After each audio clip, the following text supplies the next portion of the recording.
Now students, the VBT has got certain drawbacks. That first is it is based on number of assumptions. Second, that it could not explain the magnetic properties of the complexes in details. Third, that could not explain the thermodynamic and the kinetic stability of the complexes. Fourth, it could not distinguish between the ligands, that why certain ligands are causing the pairing whereas other don't. That means it could not classify the ligands into weak field and the strong field ligands. So hence, just to overcome these drawbacks, so one more theory came, that is the crystal field theory. Now the BBT considers the bond or the interaction between the metal ion and the ligand, right, to be a covalent, right. There was a covalent bond formation, a coordinate covalent bond formation between the metal ion, central metal ion and the ligands. But the CFT considers the interaction between the metal ion, central metal ion and the ligands to be purely ionic, and that is the electrostatic. Right, the electrostatic force of attraction between the metal acting as a cation and the ligand acting as a anion here, right. So if the interaction can be either a ion-ion interaction, or it can be a dipole or ion dipole interaction also. So here the metal ion will be acting as a positive charge, and ligand, if it is a negatively charged negative ligand, it will be acting as a negative uh, charge, that is the anion, right. And if it is a neutral ligand, it will be acting as a dipole which has the electronegative element in it, which is behaving as a electron pair donor, right. So we will just move ahead now with the CFT. Now the CFT considers the interaction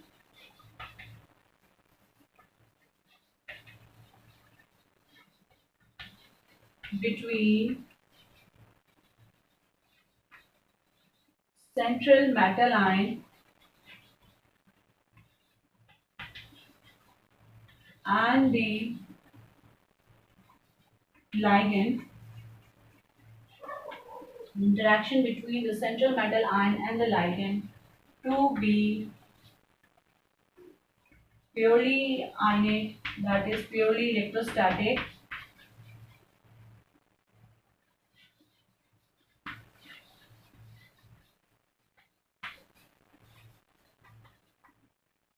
right.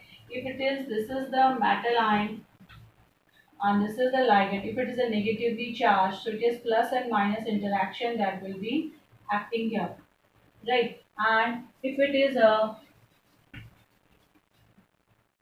neutral ligand, right. If we take an example here of NH3, let it be NH3 here, that is in this way. If it is NH3, right. So here it will, the interaction will be in this case, that is here the nitrogen atom has got a lone pair on it, so it is acting as a dipole here. So we can say that this is del negative and this is the del positive. So a dipole is being created here. So the interaction is again an ionic in nature, right students. So the interaction between the central metal ion and that of the ligands is ionic in nature. Now students, the next important point is before the arrival of the ligand, that is we can say that when the ligands are not in the scenario, in that at that time the d orbitals of the central metal ion, right, the valence shell d orbital of the central metal ion will be degenerate, right. That means the energy of the d orbitals, right, 5d orbitals is going to be same. So we can write here that before the approach of ligand, the d orbitals,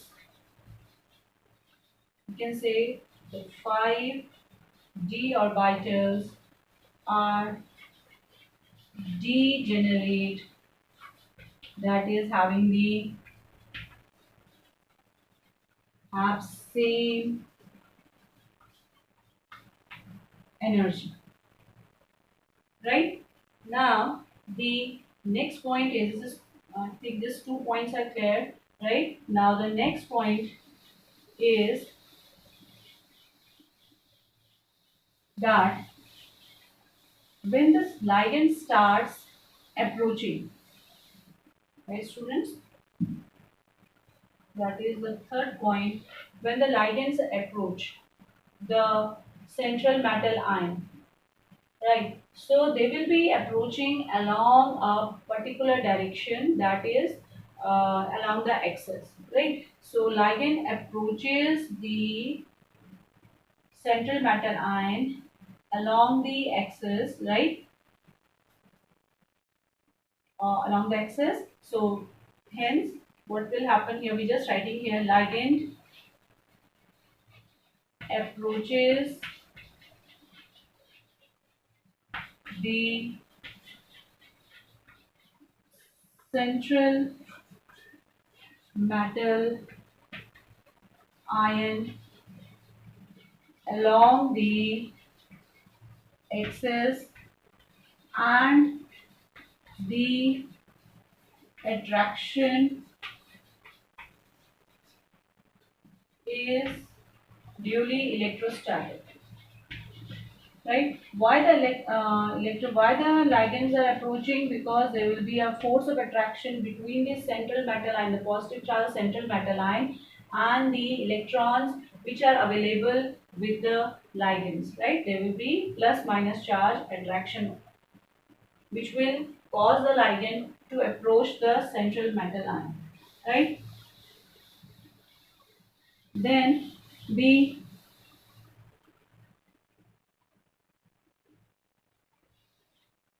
so when they are approaching, right? So there is repulsion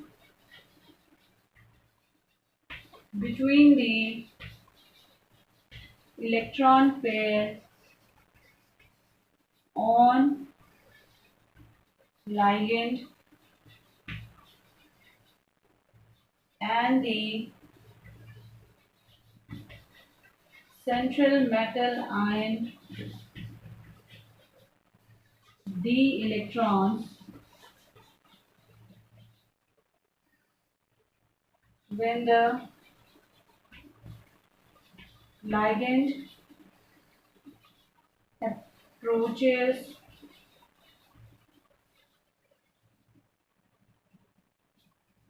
closer to the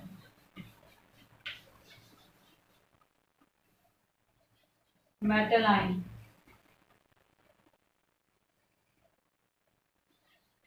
at that time, at this time, energy is raised, but still the degeneracy maintained,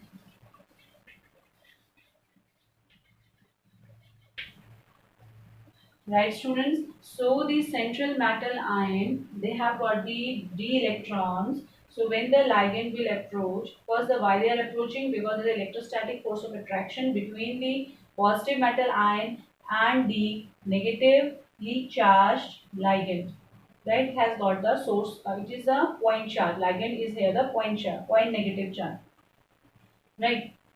The when they are close enough, right, then what will happen? There will be repulsion between the electron pair, and whenever there is a repulsion, there is always the energy rising up, it gets raised up. So the d orbital's energy will get raised up, but still they will remain degenerate. That is, the energy is being raised up, but then also the 5d orbitals will have the same amount of, will have the same energy, right, students?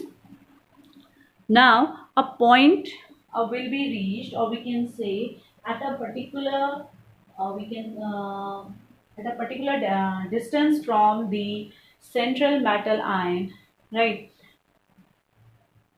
The moment will come when the ligands will have now no more, sorry, the d orbitals will now no more remain degenerate, right? And there will be the energy difference between the set of d orbitals due to their orientation, right students? So due to the difference in the orientation, there will be the difference in the energy, right? So the orbitals will remain no more degenerate, right? So when the ligands come closer enough, right? So the next point that we are going to mention here is that after a particular, we can, after a particular distance, right? So this is the fifth point.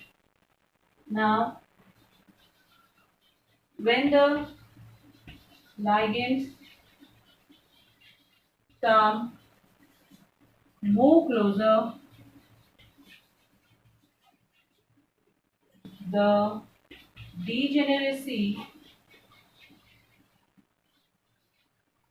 of 5 d orbitals of metal ion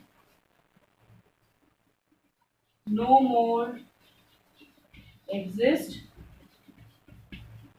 right? Due to difference in orientation of d orbitals, splitting of it occurs on the basis of difference in energy, right students? Now the ligands are approaching along the axis. Now the d orbitals which will be oriented along the axis, they will experience more repulsion, so hence the energy is going to rise up to the greater extent, right? So we are just now going to see here crystal field theory. So we are just getting this the energy here, right? Now before the arrival of the ligand, the d orbitals, this is the d orbitals here, they are degenerate, these are degenerate d orbitals,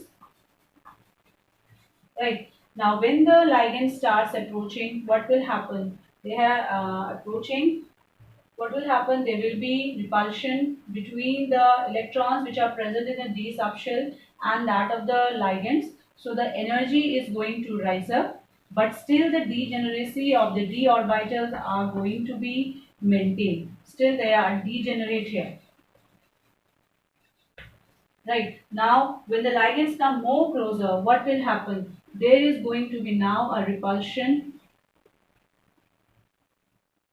Repulsion is going to take place between the ligand and the d orbitals. Right. So, what will happen then, students? The energy of the d orbitals now will no more remain same, and it is going to split up. Right. So, the orbitals which will be facing directly to along the axis, right? The orbitals which will be facing directly to the along the x-axis, they will be,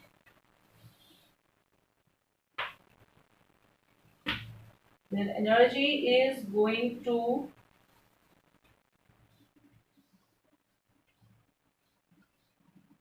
get risen up, right? These d orbitals, you know, these are the dxy, dyz, dxz, dx square minus y square and dz square, right? So you know that dxy, dyz and dxz, these three orbitals, these are oriented along the plane. This is along the xy plane, this is yz plane, this is xz plane, right? So their energy, since they are not along the axis, right? So their energy, just to maintain the energy of the d orbitals, the energy is going to lower down, right? And just as we have got the center of gravity here, in the same way we have got the very center. So this will become 2/5 of delta naught. Students, what is delta naught? This is the energy difference between these two set of orbitals, right? And these two orbitals, this is dx square minus y square and dz square. Students, these two orbitals are lying along the axis and hence their energy will be raised high. They will face maximum of the repulsion. Right, students? So what is delta naught? This is the energy difference between the two set of orbitals are formed here due to the ligands, right, which causes a repulsion, right? As a result, to maintain or to just maintain the stability of the complex, right, what will happen? There will be just splitting of the energy, or splitting of the orbital into two set of orbitals. One is the lower one, which has got the lower energy, this one is the higher energy, and this set of orbital, students, are known as the T2G. Instead of writing dxy, dyz, dxz, you can simply write down T2G set of orbital, and this is EG set of orbitals, right? So, and delta naught is the crystal field splitting, and since it is of octahedral complex, for the octahedral it is been denoted subscript by O, right? So the splitting in the octahedral complex is denoted by delta naught O, and the crystal field splitting is the energy difference between the two set of orbitals of d subshell, that is T2G and EG, right? So this is all about, and then we will later discuss of the type of the ligands, that why we are having the pairing done in one case and another case we are not having any pairing done, right? So just thing is over here in a nutshell, that question can come in your mind. It's a very common question, that why the dxy, dyz, dxz, the energy is lowered down and this is the energy is risen up of the two set of orbitals. Now students, these are the orbitals which will face the maximum repulsion because they are along the axis from where the ligand are approaching, right? And these are the orbitals which are lying along the plane.